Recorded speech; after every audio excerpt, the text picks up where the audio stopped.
프로토텍의 노두숙 부장입니다. 네, 반갑습니다. 저는 오늘 미리 안내드렸던 것처럼 금속 프린터에 대한 어떤 솔루션들을 여러분께 소개를 좀 드리고자 하는데요. 오늘의 주제는 데스크탑 메탈, 미국의 데스크탑 메탈이라는 회사에서 제작하고 있는 금속 3D 프린터를 이용해서 우리가 고효율 경량 부품을 어떻게 제작해서 사용할 수 있는지에 대한 부분들을 좀 공유를 드리고자 합니다. 네, 오늘 금속 프린팅에 대한 최신 기술 동향을 먼저 좀 말씀을 드리고요. 그 다음은 데스크탑 메탈 프린터를 이용해서 금속 프린터 프린팅을 할 때 거기에 사용되는 재료하고 어플리케이션들을 좀 소개를 드리고요. 그리고 그 프린터를 이용해서 결과적으로 이제 가장 중요한 오늘의 토픽이 되겠습니다. 고효율 경량 부품을 제작하는 솔루션에 대해서 같이 고민을 해보는 시간을 갖겠습니다. 그리고 그러한 솔루션들을 이용해서 마지막에 산업 현장에서 어떤 활용 사례들이 있는지 공유를 좀 드리고자 합니다. 그리고 끝나면은 질의응답 시간을 갖도록 하겠습니다. 먼저 요즘에 전 세계적으로 많은 나라에서 지금 코로나 때문에 힘들어 하시고 고통을 받고 있습니다. 우리나라도 역시 마찬가지고요. 그래서 이제 이러한 환경에서 좀 눈길이 가는 소식이 좀 있어서 3D 프린터에 관련된 소식이 있어서 한 두 가지 좀 말씀을 드리고 그냥 본론으로 좀 갈까 합니다. 그래서 요즘에 지금 유럽 쪽이 굉장히 최근 들어서 많이 확산이 되고 있죠. 그 중에서는 이탈리아가 굉장히 좀 심각한 상황으로 치닫고 있다고 연일 뉴스에 나오는데, 그 이탈리아에서 그 환자 10명을 3D 프린터 덕에 이제 목숨을 구했다라는 기사가 있더라고요. 그래서 이제 내용을 제가 좀 봤더니, 병원에서 이제 주로 사용을 하는 인공호흡기 부분, 환자가 중증 환자한테는 인공호흡기를, 착용을 시켜야 되는데, 거기에서 이제 그 부품들이 이제 고장이 나고 할 수가 있겠죠, 개중에는. 그래서 밸브가 이제 고장이 났는데, 이걸 부품 수급을 하려다 보니까는 상당한 시간이 걸려더라. 그래서 생명이 위급한 환자를 어떻게 하면 빨리 대처를 할 건지. 그래서 이제 한 사람이 이제 아이디어를 내서 3D 프린터로 그 부품을 만들어가지고, 이거를, 가장 빠른 시간에, 공급을 해서, 일단 위급한 환자들을 살렸다라고 하는 기사를 보게 돼서, 이쪽 분야에서 제가 이제 일을 하고 있지만, 3D 프린터가, 이런 부분에 지금 위기에서 돋보일 수 있는 기술이 아닌가 싶습니다. 그 다음에 관련해서 이제 또 다른 기사가 또 있는데요. 여기도 이제 중국 쪽인데요. 중국 쪽에는 보안경이라든지, 그 외에 의료 관련한 이런 부품들을 또 제작해가지고 대량으로 양산을 몇만 개까지도 이제 양산을 할 계획을 가지고 있다고 합니다. 이러한 노력들을 가지고 이제 빨리 이 어려운 시기를 다 같이 이겨나갔으면 하는 마음에서 기사를 좀 공유를 드렸습니다. 말씀드린 것처럼 첫 번째로 이제 프린팅, 특히 이제 금속 프린팅에 대해서 최신 기술 어떤 종류들이 있는지, 그리고 현재 동향은 어떤지 간단하게 좀 말씀을 좀 드리겠습니다. 우리가 3D 프린팅 기술은 이미 30여 년이 많이들 아시다시피 벌써 30여 년이 훌쩍 지난 그런 기술이죠. 근데 그간에 이제 주로 비금속, 플라스틱이라든지 광경화 수지라든지 이런 소재들을 주로 이용해가지고 3D 프린팅이 이루어졌는데, 주로 이제 시제품 제작이라든지 그 외에 일부 최종 파트 소량으로 제작해서 사용하는, 하지만 비금속이었던 그런 부분들이 많았고요. 하지만은 이제 금속 프린터가 벌써 이제 10여 년 전부터 서서히 이제 보급이 시작이 되면서 국내에서도 금속 프린터에 대한 관심들이 많이 늘어나고 있는 상황입니다. 금속 프린터 이제 방식이 좀 여러 가지가 있는데요. 그 중에서 이제 굵직굵직하게 한 4가지 정도만 좀 간추려 봤습니다. 그래서 우리가 가장 많이 알려진 이 PBF라고 하는 분말을 깔고 레이저로 이게 용융하는 한 층 한 층씩 그 작업을 반복하는 방식이 가장 많이 쓰이고 있고요. 그리고 지금 DED 방식으로 얘기하기도 하고, 용어가 굉장히 사실은 좀 메이커마다도 자체 용어를 사용하기도 하고 그렇습니다. 근데 되게 많이 통용이 되는 용어는 DED가 제일 많이 사용이 지금 되고 있다고 보면 되고요. 그래서 이 직접 에너지 융착하는 방식이 있는데, 얘는 바닥에 파우더를 깔고 어떤 없었던 형상을 물론 제작할 수도 있지만은, 파우더를 깔고 작업을 하는 게 아니고 노즐에서 파우더를 분사하면서 레이저로 그 포인트 국부적인 부분들 에너지를 가해서 용용하는 그런 방식이 되겠습니다. 그래서 이제 속도가 굉장히 이제 좀 빠른, 상대적으로 빠른 특징이 있고, 위에 처음에 말씀드렸던 PBF 방식보다는, 하지만은 치수의 어떤 뭐 조밀함이라든가 디테일 부분을 표현하다든가 이런 부분은 약간 좀 거친 그런 특성이 있겠습니다. 그리고 이제 최근에 또 바인더젯 방식이라고 관심이 좀 많이 늘어나고 있고요. 이제 이 방식은 어떤 고속 생산을 좀 염두에 두고 지금 점차 기술들이 확산이 돼가고 있는 방식이 되겠습니다. 그래서 여기는 분말을 일단은 분말을 분사를 하면서 바닥에 깔려 있는 분말의 또 접착제 형태, 저희가 바인더라고 얘기를 하는데, 액체 바인더를 뿌리면서 그 부분을 또 약간 응고 작업을, 경화 작업을 거치고, 그 다음에 마지막에는 이제 소결로에서 그거를 이제 고온에서 신터링하는 그런 과정으로 면 단위로 이렇게 제작을 하는 그런 방식이 되겠습니다. 그러다 보니까 속도가 굉장히 좀 빠를 수 있는 방식이고요. 물론 이제 극복해야 되는 기술의 좀 한계성도 아직은 있습니다. 좀 더 점차 이제 기술이 이제 발전해가면서 안정화 단계로 머지않아 접어들 거라고 보고 있고요. 그다음 마지막으로 재료를 압출하는 머티리얼 익스트루전 방식. 우리가 그 비금속 프린터 중에 그 FDM 방식이라고 많이 알려진 그 방식하고 유사하다고 보시면 될 것 같습니다. 그래서 금속 분말을 도포를 하고 레이저로 응용하는 이런 일반적인 방식이 아니라 뭐 봉제 형태 또는 와이어 형태의 금속 재료를 노즐을 통해 가지고 이렇게 압출을 하면서 익스트루전 하면서 성형을 하고, 그 뒤에 공정은 또 별도로 뭐 소결로에 집어넣어서 신터링을 거친다든지 하는 방식으로 메탈 파트를 만들어내는 방식이 되겠습니다. 각각의 이제 장단점이 다 있습니다. 예. 그래서 오늘 설명드릴 이제 기술은 그 중에서 이 머티리얼 익스트루전 방식에 해당한다고 보시면 될 것 같습니다.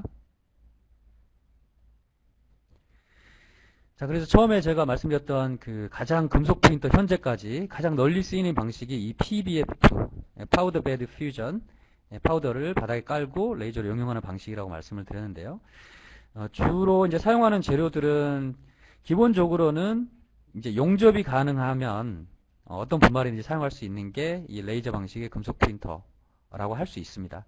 하지만은 금속 분말의 이제 종류를 수요와 공급에 원칙해 가지고 현재까지는 뭐 수백 종, 수천 종 이렇게까지 상용화 시켜 놓지는 못한 상태고요. 이제 점점 그 재료들이 점점 더 가지 종류가 이제 늘어날 것으로 보고 있습니다. 그래서 현재까지 주요 재료는 일반적으로 많이 쓰는 게 스테인리스 스틸. 그래서 금속 프린터에 주로 많이 쓰는 스테인리스 스틸도 종류가 굉장히 많죠. 뭐 20계열, 30계열, 뭐 60계열, 70계열 이렇게 많지만은 그 중에서 이제 제일 많이 쓰는 게 이제 스테인리스 316, 서스 316 또는 이제 서스 630, 뭐 17-4PH라고도 불리죠. 예, 서스 630 재료 이 두 가지가 제일 많이 쓰이고 있고요. 뭐 304 재료도 사용이 되기도 하고 그렇습니다. 그리고 그 외에 이제 알루미늄 합금, 뭐 그리고 타이타늄 합금 또는 순수 뭐 티타늄. 그래서 합금 같은 경우에는 주로 이제 항공 쪽이라든지 항공기 부품을 제작한다든지 또는 이제 의료 그 임플란트 있죠. 몸 안에 들어가는 그런 임플란트들을 제작하는 데 사용이 되기도 하고, 그리고 이제 좀 더 독성 부분, 아무래도 합금이기 때문에 티타늄이 생체 재료이긴 하지만 합금 상태에서의 독성 부분을 좀 더 제거를 해서 정말 몸에 부작용이 없게끔 그렇게 만들어서 순수 티타늄 재료를 사용하기도 합니다. 그리고 그 밑에 이제 그 공구강, 툴을 제작한다든지 가공 툴을 제작한다든지 아니면은 뭐 금형을 제작한다든지 주로 사용되는 공구강이죠. 공구강이 사용이 되기도, 분말이 사용이 되기도 하고요. 그 다음에 구리 분말을 이용해서 형상을 만들어내기도 합니다. 자, 이런 재료들을 이용해 가지고 제가 금속 프린터로 PBF 방식으로 작업이 좀 이루어지는데요. 근데 이 과정을 보면은 사실은 이게 간단한 프로세스는 아닙니다. 굉장히 여러 가지 과정을 거쳐서 금속 파트를 지금 여기 슬라이드에 보시는 이제 최종 목적지는 여기죠. 예, 요런 형상들의 깔끔한 어떤 파트들을 만들고 싶죠. 하지만은 이 과정을 위해서는 굉장히 여러 단계를 이제 거치게 되는 좀 불편함이 있는 게 사실입니다. 아직까지. 그래서 그 과정을 보면은 처음에는 금속 분말을 도포를 하고요. 그 다음에 레이저를 용용을 하고 그 다음에 레이저 에너지가 가해졌기 때문에 내부 응력이 존재를 하게 됩니다. 예, 금속 쪽에 이제 관련이 있으신 분들은 다 이게 무슨 말씀인지 다 이해를 하실 거고요. 그래서 그 내부 응력이 존재를 하게 되면은 그 응력으로 인해서 안에 머금고 있는 에너지로 인해서 이게 디스토션이 발생을 하고 그게 좀 심하면은 이제 크랙이 발생을 하기도 하고 해서 결함이 생기게 됩니다. 그러다 보니까 이 부분들을 제거를 해줘야 될 필요가 있습니다. 실제 부품으로 사용을 해야 되기 때문에 금속 프린터는. 그래서 이제 보통은 소둔이라고 하죠. 저희가 뭐 어닐링이라고도 하고 열을 풀어주는 내부 응력을 제거해주는 과정을 거치게 됩니다. 그래서 이 챔버에다가 오븐에다가 일정한 온도 곡선에 온도를 살짝 올렸다가 또 대기했다가 약간 선행 서서히 시켜가면서 이렇게 응력이 제거가 되는 작업을 거쳐주게 됩니다. 그 작업이 끝나고 나면은 이제 급기야 이제 플레이트에 매달려 있던 파트를 이제 분리를 해줘야 됩니다. 분리를 해주고 그 다음에 기둥처럼 이제 매달린 이 서포트들을 절단을 해줘야 되는 거고요. 그리고 이제 마지막에는 이제 표면 상태가 약간 거칠거나 치수가 약간 설계 치수하고 상이하고 한 경우들, 그런 경우도 감안해서 중요한 크리티컬한 부분들은 별도로 치수를 맞춘다든지 조도를 개선한다든지 이런 작업들을 통해서 실제 제품으로 사용을 하게 됩니다. 그래서 그 과정들이 이제 이미지로 이렇게 표현이 된 건데요. 여기서 보시면은 지금 첫 단계가 말씀드렸던 이제 3D 프린팅 하면 결과물이 이렇게 나옵니다. 그래서 플레이트, 이 밑에 있는 이게 플레이트가 살짝 보이시죠, 그죠? 예, 플레이트에 이 기둥들처럼 이렇게 파트가 이게 매달리게 됩니다. 기둥들에 받쳐서. 그러면 요거를 이제 요만큼을 좀 떼내셔야 되는 거예요. 요 윗부분만 떼내고 여기도 윗부분만 떼내고 마지막에 밑에 바닥에 플레이트는 다시 연마 작업을 싹 면을 깔끔하게 정리를 해서 다시 또 장비에다가 다음 작업할 때 다시 투입해서 재사용을 하고 이런 작업을 반복하게 됩니다. 그래서 파트를 절단을 하고 나면 아까 설명드렸던 것처럼 예, 열처리 오븐에서 이제 어닝 작업을 뭐 이러한 물론 이제 이 재료마다도 열처리의 조건들은 다 다르겠죠. 예, 알루미늄이냐 그 다음에 그 외에 티타늄이냐 이런 소재에 따라서 열처리 곡선도 이제 차이가 있을 수 있습니다. 그리고 그 어닐링 작업이 스트레스 제거 작업이 끝나면 이 파트를 이제 절단을 하게 되죠. 예. 절단을 아까 말씀드렸던 제가 좀 순서를 잘못 말씀드린 것 같네요. 예, 파트를 이제 여기서 이제 절단을 이제 해내고요. 해내면은 이제 이런 상태가 됩니다. 이렇게. 그래서 여기 사진에서 이렇게 보시면은 지금 여기 밑에 이제 이렇게 잘 보실지 모르겠지만은 이런 부분들이 다 지금 서포트입니다. 서포트. 예, 지지대. 이런 부분들은 원래 원치 않았던 부분이기 때문에 다 절단을 해내야 됩니다. 해내고 그 방법은 이제 니퍼라든지 벤치라든지 이런 방법들을 통해 가지고 수작업을 보통 많이 제거를 하고요. 그 작업들이 끝나고 나면은 이제 파트가 완성 전 단계까지 이제 가게 되는 것이고 여기서 이제 필요한 판단에 따라서 그 상태를 그대로 사용을 하실 수도 있겠지만 실수 정밀도가 굉장히 중요한 부분이라든지 아니면 조도가 어느 이상 개선이 돼야 된다든지 하면은 그런 후 가공 작업을 통해 가지고 이제 파트를 사용을 하시게 됩니다. 그래서 이제 이런 여러 가지 과정을 통해 가지고 작업이 이루어지다 보니까 좀 더 그 공정을 간단하게 좀 더 손쉽게 제작해서 그리고 이제 별도의 뭐 어떤 부대 설비들 사실 금속 프린터를 이제 도입을 하게 된다는 거는 그 프린터 본체 장비만 하나만 딱 달랑 가지고는 이게 작업이 이루어지지는 않거든요. 그 옆에 여러 가지 아까 절단이라든지 그다음에 열처리 오븐이라든지 이런 부분들 다 설비를 갖춰야 되고요. 그리고 거기에 분진들이 메탈 분진들이 아무래도 이용을 하기 때문에 메탈 파우더를 이용하기 때문에 분진에 사람이 이제 노출이 되거나 입에 들어가거나 뭐 손에 묻어서 옷에 묻어서 이렇게 입안으로 들어가거나 하면은 좀 안 되기 때문에 별도의 분리된 공간에서 방진복 그 다음에 뭐 마스크 그 다음에 이제 뭐 라텍스 글러브 장갑 이런 것들을 착용을 하고 작업을 이제 하는 환경이 되겠습니다. 자, 그런 부분들을 좀 개선할 수 있는 방법이 없겠냐 해가지고 지금 오늘 좀 소개를 드릴 새로운 방식의 금속 프린터가 지금 시중에 지금 선보이게 됐고요. 그 장비에 대해서 좀 설명을 드리면은 일단 스튜디오 시스템이라는 장비입니다. 장비명은 이 데스크탑 제조사는 이제 미국의 데스크탑 메탈이라고 하는 회사고요. 여기는 이제 미국의 그 보스턴 바로 옆에 있는 벌링턴 시티에 있는 회사입니다. 그래서 설립된 지는 한 5년 정도 지금 되는 회사고요.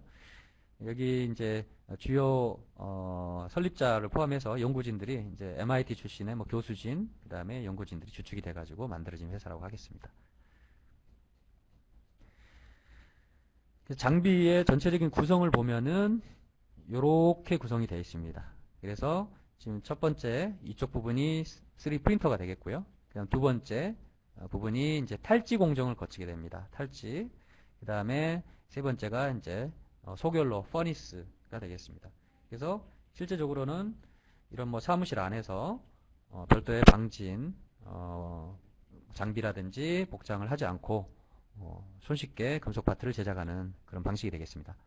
그 가격도 상대적으로 기존의 PBF 방식보다 같은 볼륨 대비, 제작 볼륨 대비는 굉장히 저렴한 편에 속하겠습니다. 그래서 이제 제작 사이즈를 보면은 최대 빌드 공간은 가로, 세로, 높이가 각각 300mm, 200mm, 200mm 정도 빌드 공간에 여러 가지 파트들을 한 번에 출력을 하고, 그 다음 그거를 또 탈지 공정에 집어넣고, 그 다음 석유 공정을 통해서 완성을 하게 됩니다. 그래서 주로 사용하는 재료는 현재까지는 이제 점점 재료는 좀 추가로 계속 지금 론칭을 하는 중인데요. 현재는 스테인리스 2종, 그래서 서스 316하고 서스 630 2종 하고, 그 다음에 탄소광 쪽에 속하는 4140, 이게 규격이 이제 AIS의 규격이 있고, 그 다음에 여러 가지 규격들이 있죠. 뭐 DIN 규격도 있고 여러 가지 규격이 있는데, 그래서 그러다 보니까는 이제 부르는 명칭이 뭐 AIS 4140이라고도 하고 SCM 440이라고도 부릅니다. 예, 이런 소재를 사용을 하고 일반 구조용 광으로 굉장히 많이 사용되는 소재입니다. 그리고 현재 네 번째가 이제 공구강 H13 공구강, 아까 처음 말씀드렸던 절삭 공구를 만든다든지 아니면은 뭐 금형을 제작한다는데 사용되는 재료가 되겠습니다. 이 정도까지가 현재 지금 사용할 수 있는 재료고요. 그리고 이후에 이제 니켈 합금류인 뭐 인코넬 625라든지 그 다음에 구리, 순수 구리에 가까운 구리 포함한 뭐 30여 가지 합금강을 지금 계속 출시할 예정에 있습니다. 그래서 말씀드렸던 장치 1번 프린터, 그 다음에 2번이 여기 탈지 장치, 세 번째가 소결 장치가 되겠습니다. 그래서 이 장비는 이제 아까 간단하게 말씀드렸다시피 이제 특징이 기존의 금속 PBF 방식이 주를 이뤘던 금속 프린터 대비해서 이제 특징이라고 얘기 드릴 수 있는 거는 서포트 절단 과정이 별도로 절단하는 과정을 거치지 않고 대개는 그냥 손으로 툭 건드려서 빼낸다든가 아니면은 일부 뭐 망치 같은 거를 이용해서 살짝 툭툭툭 쳐서 빼낸다든가 이런 방식을 사용을 하게 됩니다. 그리고 레이저를 이제 사용하지 않고 소결로 해서 이게 구워내는 그런 방식이 되겠고요. 그 다음에 금속 파우더를 이제 사용하지 않기 때문에 좀 안전성이 확보가 될 수 있습니다. 그리고 별도의 이제 추가 부대 설비는 필요 없고 아까 그 세 가지 장치로 구성이 완료가 되게 됩니다.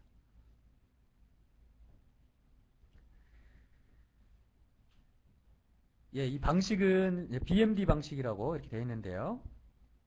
바운드 메탈 디포지션. 예, 이 바운드, 그러니까 바인더를 사용을 합니다. 결국에는 바인더를 사용을 하고 메탈 분말을 접착제 형태, 왁스 바인더를 주로 많이 사용을 하는데요.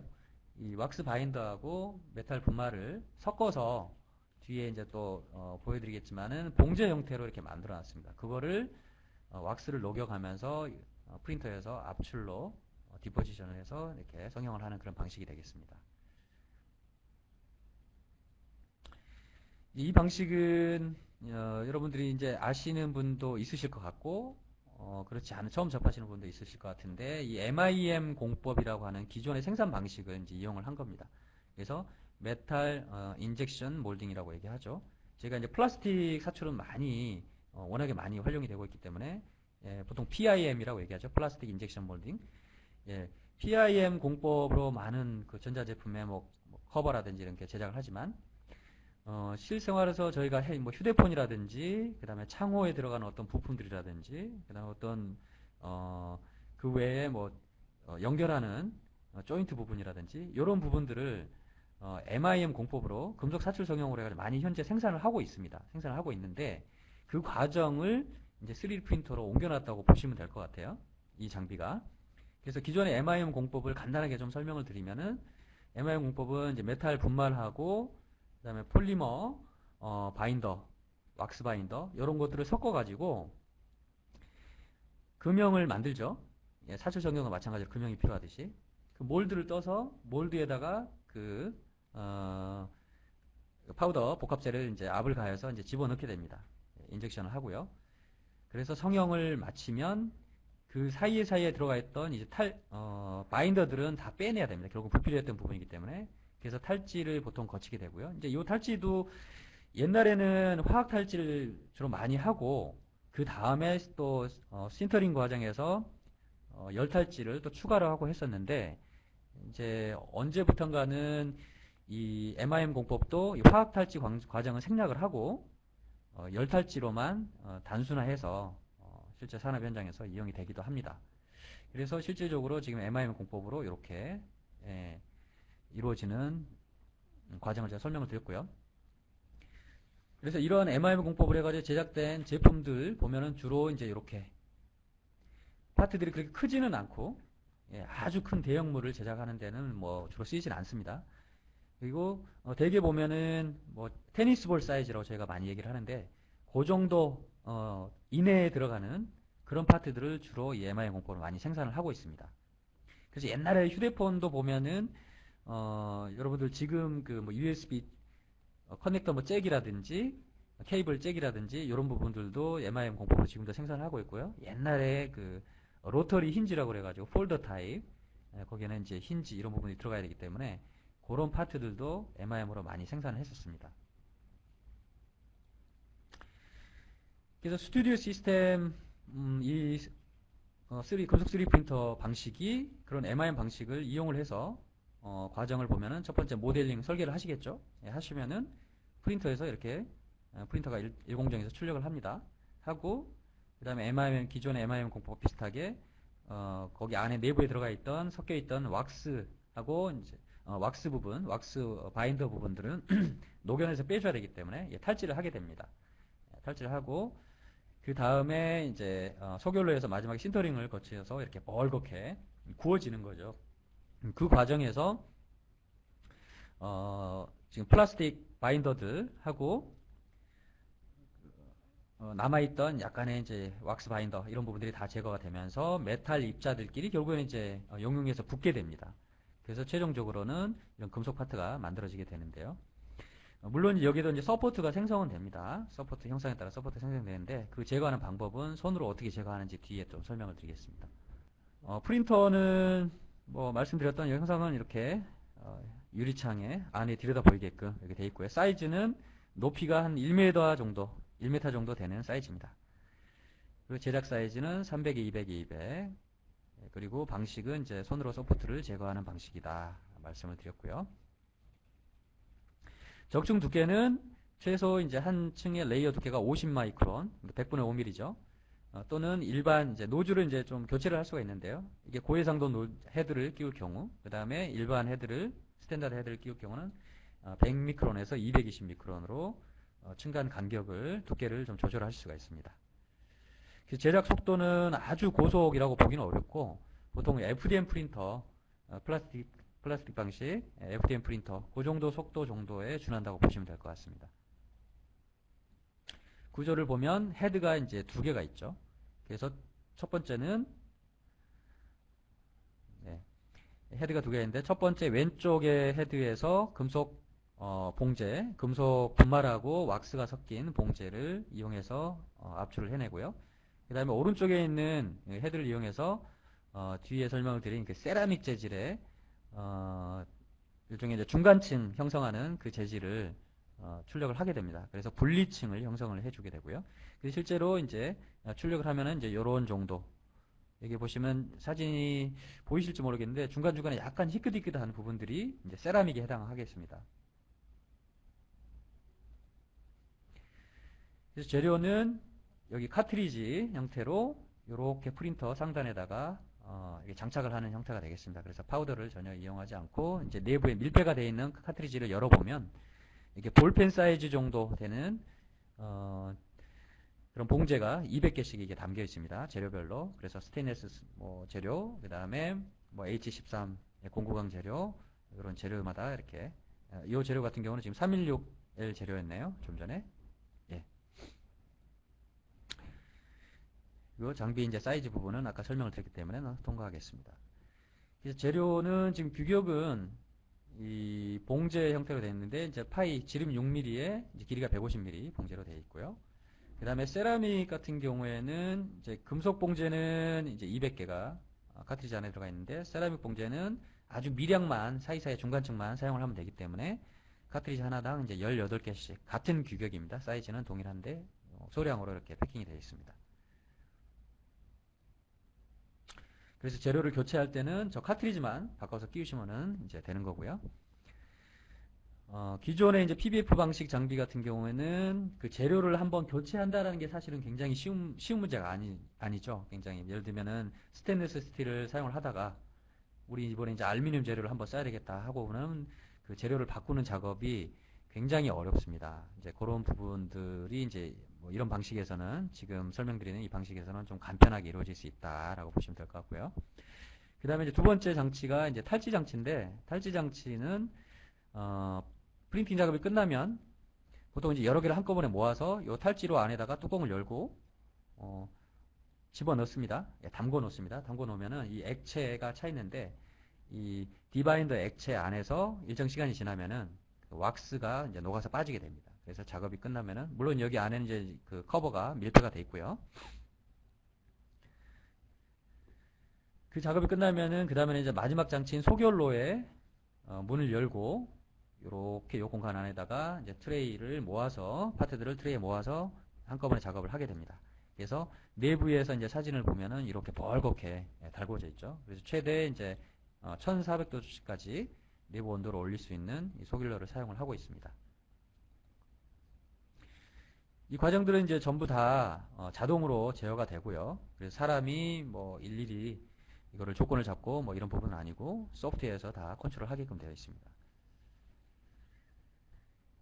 그래서 재료는 아까 처음에 말씀드렸던 것처럼 현재는 이제 4가지 스테인리스 2종하고 저탄성광 쪽 2종류 지금 먼저 출시가 되어 있고요. 그다음 서포트를 이제 어떻게 아까 제거를 할 거냐, 그 부분인데 지금 사진에서 보시면은 이 하얀색 부분이 이 경계층이라고 아까 말씀드렸죠, 그죠? 요 밑으로 제가 녹색으로 색칠하는 이런 부분들이 다 이제 서포트에 해당이 되는 부분들입니다. 이런 부분들은 다 제거가 돼야 되는 거죠. 제거가 돼야 되는데 기존의 어떤 일반적인 금속 프린팅에서는 이거를 잘라내야 되는 거죠. 일일이 잘라내고 하는 작업이 굉장히 어렵습니다. 사실상 제거가 불가능한 그런 경우들도 있게 되는 거고. 근데 이 방식 같은 경우에는 이제 이런 부분들을 비교적 손쉽게 손으로 툭 건드려서 저 부분만 빼내는 그런 방식으로 서포트를 제거를 할 수가 있는 게 이제 가장 편리한 부분이라고 하겠습니다. 그래서 여기에 지금 나중에 이제 이 자료가 필요하신 분들은 제가 이제 좀 발송을 해드리려고 하는데요. 이게 소개 영상을 좀 링크를 제가 걸어놨습니다. 그래서 이제 동영상이 있는 부분인데, 그래서 기존의 이제 PBF 방식은 서포트가 이렇게 요 빨간색 화살표를 쭉 따라가 보시면은 이런 부분들, 이런 부분들이 다 서포트에 해당하죠. 그래서 서포트 부분들을 다 절단 장치로 이제 잘라내야 되는 거죠. 하지만은 이 방식 스튜디오 시스템 같은 경우에는 아까 말씀드린 것처럼 요런 부분들을 지금 손으로 툭 이렇게 흔들흔들 해가지고 쑥 빼 올리면은 이제 이 부분하고 이제 아랫부분하고 이 부분이 분리가 되게끔 되어 있습니다.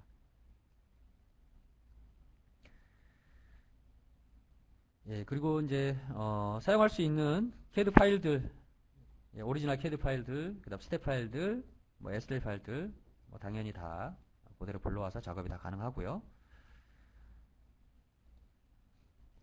지금 정밀도 많이 이제 궁금해 하시는데 치수 정확도라고 얘기하죠. 치수 정확도 부분은 상대적으로 보면은 PBF 장비보다는 치수 정확도는 조금 떨어지는 게 사실입니다.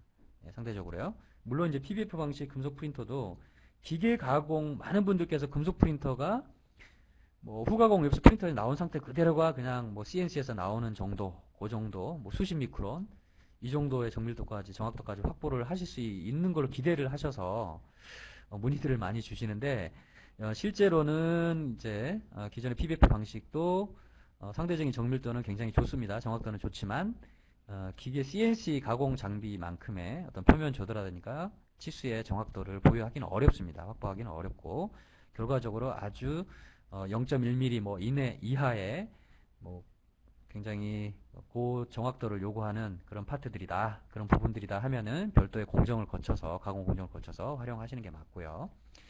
이제 거기에 비해서 지금 스튜디오 시스템 장비는 기존의 PBF 장비보다 조금 더 정확도는 좀 어떻게 보면 러프하다고 보시면 됩니다. 그래서 저희가 얘기하기를 어떤 치수 사이즈, 원래 설계 치수 사이즈의 한 0.8% 정도까지는 치수들이 좀 왔다 갔다 할 수가 있다. 그 정도 수준으로 보시면 될 것 같습니다. 그러니까 어떤 측면으로 보면은 주물을 생각하시면 됩니다. 주물품. 지금 사진을 보시면 요게 이제 주물품이고 요쪽이 요 방식의 3D 프린터로 제작한 파트인데요. 보통 주물품을 우리가 기계 쪽에서 주물로 형상을 뜨고 그 다음에 이제 가공면과 비가공면이 있잖아요. 그래서 전 면을 다 가공을 해서 물론 사용해야 될 경우도 있겠지만 대개는 비가공면은 그대로 두고 중요한 면만 가공을 해서 사용을 하는 게 더 일반적입니다. 그래서 이 방식의 이제 프린터로 이제 그런 어떤 비슷한 방식으로 사용할 수 있다고 보시면 될 것 같습니다. 그래서 주물품 정도의 형상을 제작을 하고 그리고 필요한 중요한 부분은 후가공을 해서 사용을 한다. 이렇게 보시면 될 것 같습니다. 사용 재료들이 아까 네 가지가 있다고 말씀드렸는데요. 예, 주로 이제 재료 특징들이 예, 뭐 스테인리스 스틸 같은 경우도 17-4라는 재료하고 서스 316 뒷페이지에 얘기들이 서스 316 두 가지 종류가 있는데 17-4가 이제 상대적으로 내식성 측면에서는 완벽한 스테인리스라고 보기는 조금 어렵습니다. 그래서 이제 17-4는 어떤 그 바닷물, 염수 이런 부분에 담궈 놓거나 그런 환경에서 사용할 경우는 이제 부식이 발생을 해요. 시간이 지나면. 하지만은 일반적인 담수 환경, 민물 환경 이런 데에서는 내식성이 확보가 되는 그런 소재라서 우리 주변에도 굉장히 저희가 많이 쓰이죠. 그래서 싱크대, 우리 가정에서 사용하는 싱크대 소재도 서스 630을 많이 씁니다. 그 다음 밸브류라든지 펌프 그리고 골프 아이언 바디 그 머리 부분 있잖아요. 뭐 그런 부분들. 그 다음에 항공 부품을 제작하고 하는 부분들에 많이 사용이 되고 있습니다. 참고로 이제 17-4 pH 요 재료는 지금 우리가 금속의 그 여러 가지 계열이 있는데 그 중에서도 뭐 마르턴사이트계냐 오스테나이트계냐 여러 가지 계열들을 분리를 합니다. 그래서 이제 이 17-4 같은 경우는 지금 마르턴사이트계를 이제 석출 경화한 그런 재질이라고 보시면 되겠습니다. 그래서 조금 탄소 함유량이 상대적으로 뒤에 나올 서스 316보다 좀 더 높죠. 높아가지고 탄소가 함유량이 높으면은 금속이 이제 또 단단해지죠. 이게 경도가 늘어나고 하지만은 이제 너무 높으면 또 깨질 수도 있고 장단점이 그렇게 있게 됩니다. 두 번째 재료가 스테인리스 스틸 서스 316 재료인데요. 예, 말씀드렸던 것처럼 굉장히 내식성이 좋습니다. 그래서 주로 이제 해수 환경, 뭐 해양 부품 이런 제작을 하는데 사용이 이제 많이 되는 소재가 되겠습니다. 그래서 이 소재는 강도 측면에서는 앞에 말씀드렸던 17-4보다는 조금 더 무른 재료긴 하지만 예, 강도가 조금 무르면서 이제 대신에 좀 질기죠. 예, 질기고 한 측면이 있고 뭐 강도는 이제 절반 수준 정도 17-4 pH의 절반 수준 정도로 보시면 될 것 같습니다. 대개 보면은 이 서스 316 재료가 뭐 한 300메가파스칼 뭐 그 정도의 항복 강도 기준으로 보면은 그 정도. 그 다음에 인장 강도 기준으로 보면은 뭐 500에서 600메가파스칼 정도의 특성을 보이고 있습니다. 그래서 주요 용도는 주로 이제 내식성이 요구되는 부분에 주로 많이 사용이 되고 있고요. 그래서 이제 해양 분야 기계 부품이라든지 그다음 화학약품 쪽에 노출이 되는 제약 분야라든지 이런 쪽에 서스 316 재료를 많이 사용을 하고 있습니다. 이 사진에 보이시는 지금 이 부분이 이제 노즐인데요. 이게 실제 사용예인데요. 예, 연료 노즐입니다. 연료를 이렇게 이쪽에 틈이 보이는데 이 내부에 다 이제 유로가 파여 있죠. 그래서 이쪽으로 연료를 이제 뿜어주는 그런 역할을 하는 이제 연료 노즐이 되겠습니다. 그래서 이게 이제 그 해양 유조선의 어떤 연료 노즐을 이 3D 프린터를 이용해 가지고 316 재료를 이렇게 만들었던 그런 어떤 제품의 사진이 되겠습니다. 그 다음에 세 번째 재료가 이제 그 저탄소 구조형 광이죠. 우리가 일반 기계품에 가장 많이 쓰는 구조형 광들 중에 하나입니다. 그래서 이제 저희가 AISI 4140 또는 이제 SCM 440이라고도 표현도 하는데, 이제 일반 기계 부품 제작에 굉장히 이제 많이 사용이 되고 있고요. 아까 스테인리스 스틸보다는 서스 31보다는 강도도 굉장히 좋죠. 단단하기도 하고. 그리고 이제 좀 더 고급 재료로 이제 니켈 합금유들이 있습니다. 차후에 이제 또 새로 출시한 재료, 출시 예정인 재료인데요. 인코넬 625. 그래서 이제 보통 제트 엔진 배기 장치 또는 항공기 덕트를 만든다든지 원자력을 제작한다든지 이런 데 사용이 되고 있습니다. 내식성하고 내화학성이 또 많이 필요하고 그러면서도 고온에서의 강도도 좋아야 되고 피로 강도가 반복 강도, 피로 강도가 또 뛰어나야 되고 하는 파트들은 이런 고급 소재를 사용을 하기도 합니다. 그다음 마지막으로 이제 재료로 얘기 드릴 게 이제 구리입니다. 구리인데 여기 구리 중에서는 여러 가지가 있는데 지금 저희가 출시 예정인 게 지금 C11,000 구리 소재를 출시를 할 겁니다. 그래서 구리가 99.9% 이상의 이제 함량을 보이고요. 아무래도 구리는 이제 열 전도성하고 전기 전도성이 이제 뛰어난 소재이기 때문에 주로 이제 이런 방열 부품, 열을 발산하는 방열 부품 제작한다든지, 그 다음에 전선을 제작하는데 이런 데 주로 많이 쓰이는 소재가 되겠습니다. 자, 그러면 이제 오늘의 주제가 저희가 이런 3D 프린터를, 금속 프린터를 이용해서 특히 이 스튜디오 시스템이라는 이 프린터는 기존의 파우더 방식 대비해 가지고 또 어떤 장점이 있는 건지, 그럼 그 장점을 이용해 가지고 어떤 부품들을 제작하는데 좀 도움이 될 건지 라는 부분들을 좀 먼저 결론부터 조금 얘기를 좀 드리려고 합니다. 저희가 보통 그 3D 프린터로 특히 금속 프린터로 실제 사용하려고 하는 파트를 설계를 하실 때 대개는 많은 분들이 아직도 좀 기존의 설계, 가공 또는 뭐 주조, 뭐 이런 기존의 전통적인 생산 방식을 그대로 베이스로 가져오면서 형상도 그대로 가지고 오면서 그걸 그대로 금속 프린터로 이 제작을 할 때 어떤 뭐 메리트가 있을지에 대한 부분들을 많이들 문의하세요. 많이 문의하시는데 그 부분이 이제 기존의 가공보다 뭐 가격도 싸야 되고 속도도 더 빨라야 되고 그다음 표면 품질도 떨어지지 않아야 되고 치수도 잘 맞아야 되고 이걸 다 만족을 시키려면은 앞으로도 굉장한 시간이 소요될 거라고 저희가 생각을 하고요. 근데 현재 상태에서의 금속 프린터를 적절하게 활용할 수 있는 방법은 설계를 별도로 금속 프린터에 맞게 설계를 하시는 겁니다. 예, 그걸 이제 우리가 DFAM이라고 얘기를 하는데요. 참고로 이제 Design for Additive Manufacturing. 그래서 이 적층 가공, 적층 제조에 맞게끔 설계를 하시는 거죠. 그래서 어떻게 보면은 양산품은 뭐 수십만 개, 수만 개 제작을 해야 되는데 이걸 금속 프린터로 양산을 감안해가지고 그럼 설계를 처음부터 그렇게 할 것인가에 대한 고민에 나중에 다다르게 되실 거고요.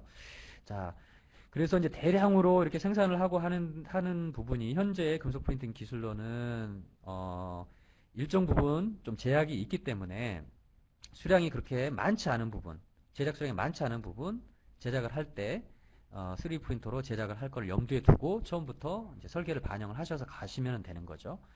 그래서 아까 말씀드렸던 이런 노즐이라든지 그 다음에 이런 항공기, 실제로 이거는 항공기에 접목이 되고 있는 그런 어떤 부품류들인데요. 3D 프린터로 이 뒷부분에 있던 기존의 형상을 이게 앞쪽에 있는 것처럼 형상을 좀 바꿨습니다. 이렇게. 예. 딱 보시기에 이제 살 빼기가 많이 설계가 들어가 있죠. 그죠? 예. 이런 부분들을 반영을 해가지고 금속 프린터에다가 투입을 시켜주면 됩니다. 그렇게 되면은 첫 번째가 일단은 가벼워지겠죠. 예, 기존의 방식으로는 이런 형상을 제작을 하고 싶어도 살을 다 파내야 되고 깎아내고 하는 것 자체가 굉장히 큰 로스고 시간이 걸리기 때문에 쉽지 않은 부분입니다. 설계를 저렇게 하고 싶어도 예, 가공을 염두에 두고 설계를 해야 되기 때문에 쉽지 않았던 부분들, 그런 부분들을 이제 금속 프린터로는 이제 구현이 가능하다. 그래서 결국에는 이제 경량화 시킬 수가 있다라는 내용이 되고요. 앞에 설명드렸던 이 부분은 이제 경량화 측면보다는 고효율성 측면에 해당한다고 보겠습니다. 저런 노즐들, 어떤 노즐 그 연료 분사 효율이라든지, 그 다음에 연료를 가장 최소화해서 가장 아껴서 유조선의 운행을 도와주는, 그래서 전체적으로 이제 항해 비용을 이제 줄여주는 그런 효과를 발생을 시킬 수가 있는 거죠.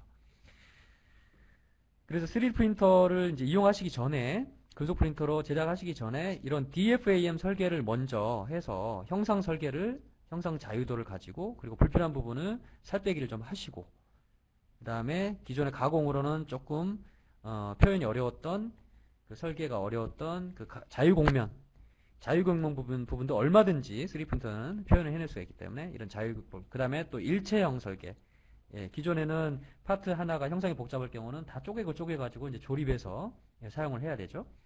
그런 부분들을 그러다 보면 이제 효율성도 떨어질 것이고, 그 조립체 사이사이에 이제 조립하는데 공정이 또 들어가야 되는 부분이 있고, 그런 부분들이 비효율적이었다라고 하는 파트들, 그런 제품들에 대해서는 일체형 설계를 이제 들어가는 거죠. 일체형 설계를 한 방에 제작을 해서 금속 프린터로 이렇게 제작을 하실 수가 있게 되겠습니다.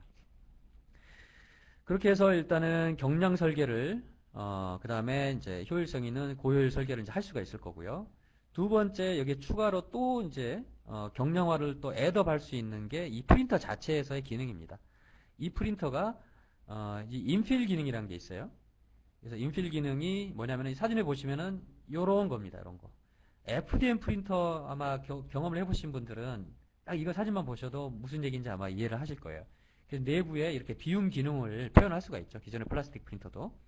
그 부분을 이 금속 프린터 중에서도 지금 요 머티리얼 익스트루전 방식인 이 스튜디오 시스템은 요런 부분들을 이제 소프트웨어에서 표현을 할 수가 있습니다. 그래서 모델링은 다 채워져 있는 상태로 모델링을 하시는 거지만, 모델링 상태에서 저 부분 내부를 표현하실 필요는 없는 거고요. 다 채워져 있는 상태로 프린터로 전송을 시키면 얘가 인피니티 기능, 내부 비움 기능을 이용해서 제작을 제가 이렇게 하게 됩니다. 이게 절단면을 일부러 보여드린 거고요. 옆에 이미지상에서 보시면은 실제 형상은 이런 형상이었습니다. 이런 형상이었는데, 이제 내부를 이렇게 구조를 보면 이렇게 노란색 부분에 해당하는 게 이제 내부 비움 부분입니다. 그래서 가볍게 만들 수가 있겠죠. 가볍고 더 빠르고, 아무래도 안을 전부 다 채워서 제작을 하게 되면 시간이 많이 걸릴 거란 말이죠. 그래서 좀 더 3D 프린팅 하는데 시간을 더 제작 시간을 줄여줄 수 있는 것이고, 그 다음에 가볍게 만들 뿐만 아니라 또 재료, 여기에 투입돼야 되는 재료도 최소한의 재료만 사용을 할 수가 있겠죠. 그런 여러 가지 복합적인 효과를 거둘 수가 있게 되겠습니다. 자, 그래서 이 고효율 경량 부품을 금속 프린터를 이용해서 제작을 하실 경우에는 첫 번째는 설계를 3D 프린팅에 맞게 특화해서 설계를 하시는 게 좋습니다. 물론 기존 설계를 그대로 반영을 하셔도 제작이 안 되는 건 아닙니다. 효과 측면에서 좀 더 비용을 아끼고 빨리 조금 더 저렴하게 좀 더 빨리 만들 수 있는 방법, 그 다음에 시스템의 어떤 효율성을 부여할 수 있는 방법, 이런 부분을 이제 금속 프린터를 이용하면은 반영이 가능하겠다라는 말씀을 드린 거고, 그 다음에 거기에 덧대서 좀 더 가볍게 이 인필 기능을 소프트웨어에 여기서 자동으로 인필 기능을 버튼 하나만 눌러주면은 이 내부를 비워서 제작을 하기 때문에 효과적이다 라는 부분을 말씀드릴 수가 있겠습니다. 그래서 이런 기능들, 금속 프린터의 이런 특징을 이용해서 그러면 어떤 부분에 주로 활용이 될 거냐라고 하는 부분하고 실제 활용 사례들을 좀 마지막으로 설명을 드리고 그 다음에 마지막에 질문을 받을 수 있도록 하겠습니다. 이런 금속 프린터가 주로 활용이 되는 거는 첫 번째 기능성 시제품 제작입니다. 기능성 시제품 제작이라고 하는 거는 기존의 시제품은 3D 프린터로 많이 제작들 하고 계세요. 비금속 프린터, 플라스틱으로 또는 광경화 수지를 이용해서. 그래서 모양만 만들고 뭐 고온이라든지 실제 작업 환경, 사용 환경에서의 어떤 그 하중이라든지 이런 부분까지는 아니어도 좋다. 조립성 체크를 한다든지 어떤 형상을 본다든지 이런 부분 디자인 체크를 하는 그런 시제품을 제작하는 데는 비금속 프린터로 충분했습니다. 하지만 실제 기능을 해야 되는 반드시 금속으로 제작을 해야 되는 파트들도 분명히 있겠죠. 시제작이. 예, 그럴 때 이 기능성 시제품을 3D 프린터로 제작을 해서 기존의 가공이나 다른 방법으로 제작하던 어떤 불합리한 부분들, 어려운 부분이 있었다면은 이런 장비들을 이용해 가지고 제작을 해서 테스트를 하시고 그 다음에 또 개선해야 될 점이 있으면 또 설계 변경해서 또 다시 제작해서 기능 시제품을 다시 제작해서 또 다시 재테스트 하시고 이렇게 해서 설계 과정을 효율적으로 운영할 수가 있게 됩니다. 그 다음에 두 번째 이용하는 게 이제 지그 픽처 쪽에 많이 또 이용이 되기도 하죠. 그래서 생산 뭐 가공 라인이라든지 조립 라인이라든지 어떤 뭐 시험 환경이라든지 이런 부분에서 뭔가 어떤 물체를 잡아줘야 되는 부분들, 예, 감싸줘야 되는 부분들, 뭐 이런 부분들 픽처를 이제 다 깎아가지고 하는 경우는 뭐 제품 형상이 복잡하면 복잡할수록 그거를 잡아주는 지그도 형상이 굉장히 복잡해지게 되죠. 예, 설계를 하더라도 제작이 힘들어지게 되고, 예, 그런 부분들이기 때문에 그런 부분들을 이 프린터를 이용해서 제작하면은 이제 손쉽게 접근할 수가 있을 것 같습니다. 그리고 세 번째가 이제 좀 재밌는 것들이죠. 이게 사출금형에 들어가는 그 인서트들, 뭐 대형 인서트는 아닙니다. 아주 크지는 않지만은 사이즈가 그렇게 크지 않은 인서트들을 제작을 해서 실제 사출기에다가 투입을 하는 겁니다. 근데 여기에는 이제 내부에 이 냉각 채널들이 표현이 될 수가 있는 거죠. 보통 이제 사출 쪽에 이제 금형이 보면 냉각 채널, 물이 지나가야 되잖아요. 이렇게 사출물들 빨리 사출 작업이 끝나고 나면 빨리 냉각을 시켜줘야 되기 때문에. 그래서 가장 빠르게 냉각을 시켜주고 싶지만, 어떤 파트 주변으로 냉각 채널을 표현을 하고 구불구불 이렇게 표현을 하고 싶어도 기존의 드릴 가공으로는 직선으로밖에 구멍을 뚫을 수가 없습니다. 냉각수 채널을 하기 때문에 요렇게 뭐 요렇게 그다음에 이렇게 구멍을 보통 뚫겠죠. 냉각 채널을. 그래서 마개로 플러그로 막고 뭐 들어가는 쪽 나오는 쪽만 이렇게 두고 이렇게 냉각수를 흘릴 텐데, 그러다 보면은 어떤 파트 주변에 열 분포가 균일하게 냉각이 균일하게 이루어지지 않기 때문에, 그리고 빨리 이루어지지 않기 때문에 사출의 효율성이 좀 떨어질 수밖에 없습니다. 그래서 사출을 한번 하는데 시간도 아무래도 냉각하는데 시간도 더 걸릴 거고, 그다음 균일하게 냉각이 이루어지지 않기 때문에 사출물이 좀 변형이 발생할 수가 있는 거죠. 자, 그런 부분들을 이 주변에 제품 주변으로 컨포멀하게 쿨링 냉각 채널을 이렇게 설계해서 표현해주고 3D 프린터로 제작을 하고, 그 바깥쪽에 이 인서트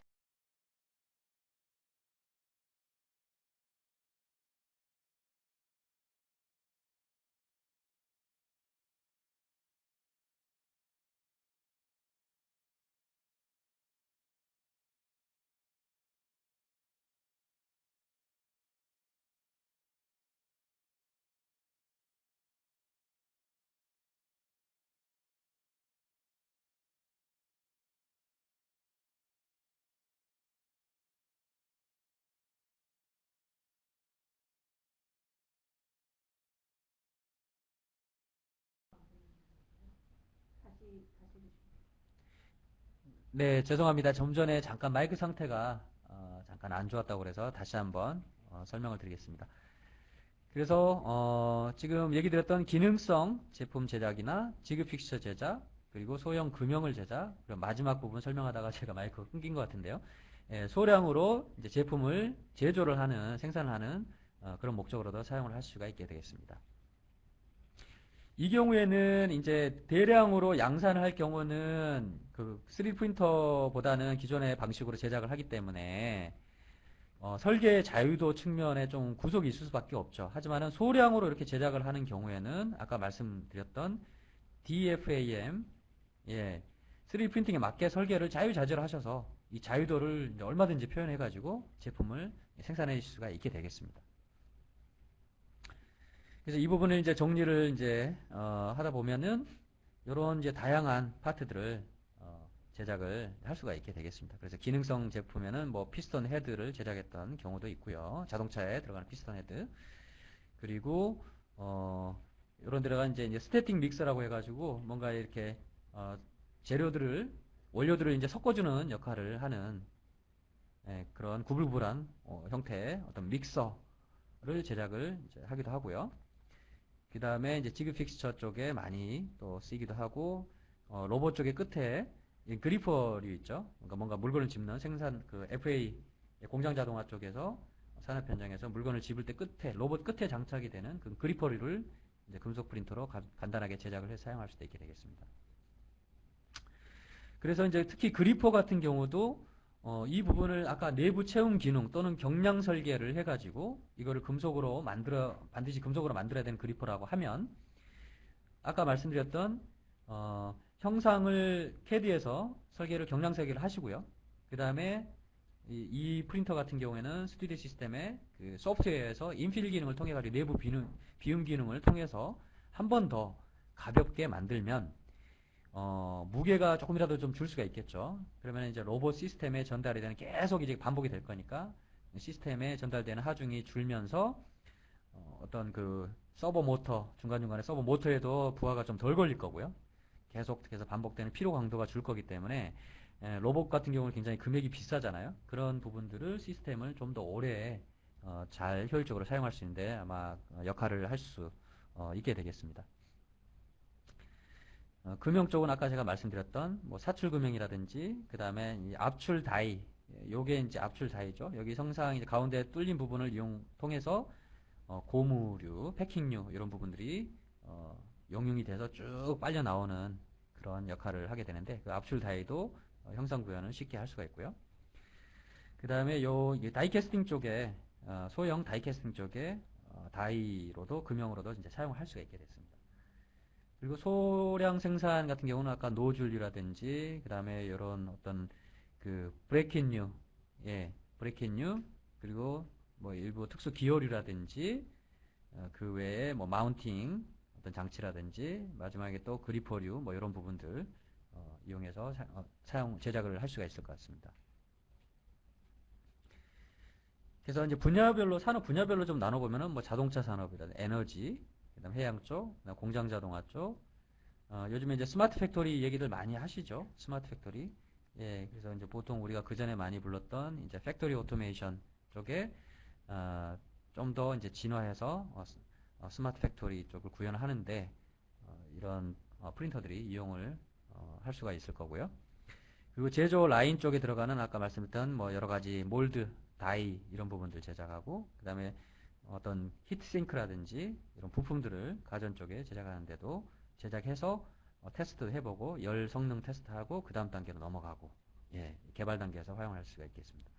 그리고 이제 스포츠 용품, 뭐 소비재 분야에서는 이렇게 뭐 맞춤 제작을 한다든지 그 다음에 기능성 시제품을 제작한다든지 특히 이제 요게 이제 골프 퍼터인데 골프 퍼터나 아이언이나 이런 부분들은 시제품 제작하고 하는 과정도 굉장히 이게 비용도 많이 들어가고 시간이 굉장히 많이 들어가는 걸로 알고 있습니다. 예전에 제가 골프 클럽 만드시는 제조하시는 사장님을 한번 뵌 적이 있는데 그때 이제 뭐 이런 주조든 단조든 이런 과정을 통해 가지고 샘플 만들고 하는데 몇 천만 원씩 들어가고 뭐 한 3개월까지도 걸린다고 뭐 그런 말씀을 하시더라고요. 그리고 이제 의료 쪽에 뭐 맞춤 부품들을 제작해서 사용을 할 수가 있겠습니다. 왜냐하면 의료 분야 같은 경우는 대개 다 사람마다 신체 구조가 다르고 하기 때문에 굉장히 금속 프린터가 특히 임플란트 부분 같은 경우는 현재 그 PBF 방식 말씀드렸던 분말을 이용한 그 방식을 이용해 가지고 지금 많은 시도들이 이루어지고 있습니다. 임플란트를 제작하는. 구체적인 이제 기업별, 이제 고객별 사례들을 한번 좀 공유를 좀 드려보겠습니다. 그래서 첫 번째 이제 고효율, 제가 내용은 뭐 많이 설명을 드렸던 부분이라 이제 마지막에 정리하면서 말씀을 드리면 될 것 같습니다. 그래서 아까 고효율 이제 연료 노즐 제작했던 사례고요. 이게 이제 회사명은 뭐 잔징크, 햄월스라고 좀 이름이 긴데, 이 회사에서 유조선 증기 추진 보일러에 이제 분사 노즐을 이렇게 특수하게 설계를 해서 제작을 했더니 유조선 운항에 이제 연료 비용이 대폭 절감이 되더라. 효율이 올라가면서 이런 효과를 거둘 수 있었다라는 사례가 있습니다. 그래서 여기에도 역시 이제 사용됐던 재료는 아무래도 해양 분야이기 때문에 서스 316L을 사용을 이제 하게 된 겁니다. 그 다음에 이제 금형 쪽 제가 말씀드렸던 사항 부분이고요. 그래서 여기에 이제 금형 캐비티 인서트를 제작을 하고, 요렇게 이제, 쑥 집어넣은 인스톨을 하는 거죠. 금형에 인스톨을 하고, 그 전에 이제 표면에 치수나 표면 조도가 필요하기 때문에 그 부분은 이제 연마 작업을 거쳐가지고, 투입을 하게 됩니다. 그래서 이제 이 회사 같은 경우는 이렇게 빨리빨리 이제 제작을 손쉽게 할 수 있다 보니까 그전에는 제작이 불가했던 이제 냉각 채널을 이제 표현할 수가 있었다. 그 다음에 두 번째는 경쟁상보다도 이제 좀 더 효율성을 높일 수가 있었다. 그리고 좀 더 빨리 또 저렴하게 만들 수가 있었다라는 거고요. 그 다음에 이제 그 작업 시간도 10분의 1로 이제 줄었다고 합니다. 물론 이건 나라마다 좀 차이가 있고 우리나라는 이제 뭐든지 빠르기 때문에 외국에 실제로 가공에 소요되는 시간보다는 한국이 이제 일반적으로 많이 빠르죠. 하지만 이제 해외 같은 경우에는 그만큼 기존의 가공이 이제 시간이 많이 걸리고 비용도 높고 하기 때문에 10분의 1 정도까지도 이렇게 절감을 했다고 합니다. 3D 프린터로. 그 금형 제작하는 부분에 좀 더 이제 상세 설명을 지금 여기 화면에 보여드리고 있습니다. 그래서 여기에 이제 인서트를 망치로 퉁퉁퉁 해가지고 이제 조립을 하는 거죠. 그래서 여기 옆에 보시면은 지금 기존의 이게 냉각 채널을 이렇게 이제 구현을 한 겁니다. 그리고 여기 오른쪽에 있는 게 3D 프린터로 냉각 채널을 표현을 한 거고요. 이게 보시면은 지금 빨간색 부분이 기존의 드릴로 뚫은 냉각 채널, 직선형 냉각 채널입니다. 직선으로 뚫은 빨간색 부분.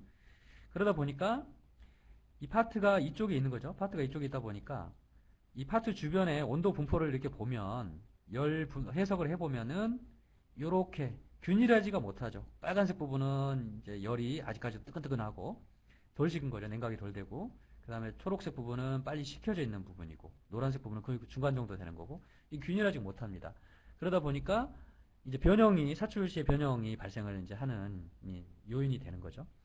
3D 프린터로 이제 제작하는 경우에는 그 냉각 채널을 갖다가 제품 주변으로 곡선으로 이렇게 표현을 하게 됩니다. 곡선으로 표현하면은 균일하게 냉각이 이루어지면서 좀 더 빨리 냉각이 이루어지면서 균일하게 냉각이 되는 거죠. 그러다 보니까 사출 장비 한 대당 찍어낼 수 있는 샷수 요거 단축할 수 있기 때문에 하루에 장비 한 대를 가지고 뽑아낼 수 있는 생산 수량도 늘더라 라고 하는 이제 효과를 볼 수가 있는 거죠.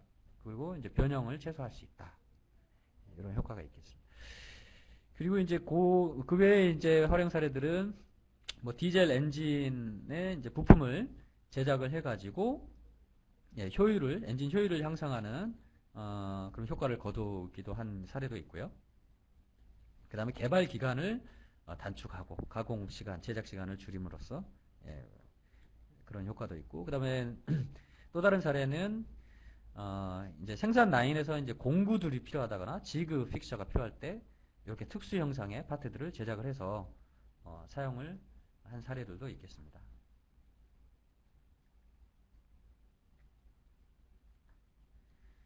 그리고 자동차 분야의 이제 활용 사례가 이제 뭐 서서히 이제 느는 추세인데요. 금속 프린터들이. 여기 스튜디오 시스템도 지금 미국의 이제 포드 자동차에서 일부 이제 활용한 사례가 있습니다. 그래서 고성능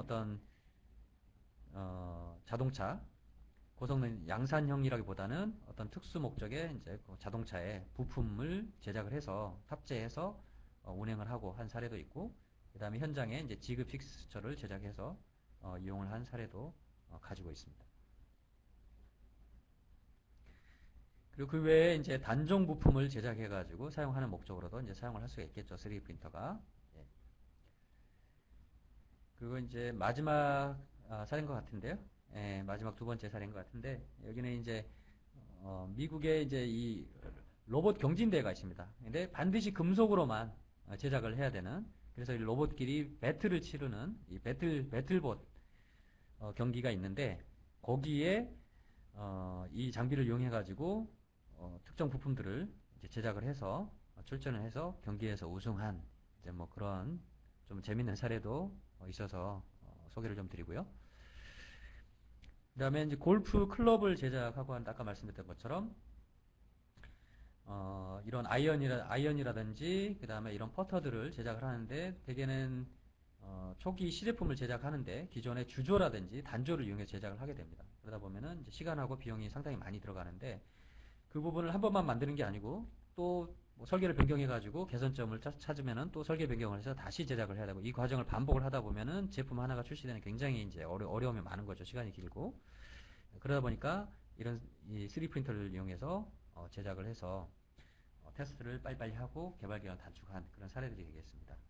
그리고 이제 어떤 그 사람의 체형마다 다 골프 클럽도 다 최적의 충격 중심 설계라든지 이런 부분들이 필요하기 때문에 어떤 맞춤 제작을 하는 어떤 특수한 경우들도 있겠죠. 유명한 선수들 같은 경우에는 그런 부분에 이제 활용이 될 수도 있다고 보겠습니다. 네, 감사합니다.